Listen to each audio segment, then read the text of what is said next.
నందేమో నాన్నకి సింహం నీ అమ్మకి వాహనమై ఉండలేదా ఎలకేమో తమరికి నెమలేమో తంబికి రథమల్లే మారలేదా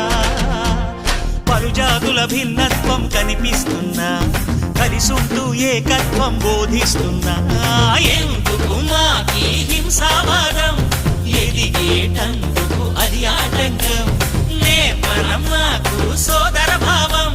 మార్పులు మాలో కలిగేలా ఇవ్వు భరోసా గం గణపతి గం గణపతి గం గణపతి జై జై గణేశ జై కొడత గణేశ జయములిప్పు బొజ్జ గణేశ హై హై గణేశ అడిగేస్తా గణేశ అభయమిప్పు బుజ్జి గణేశ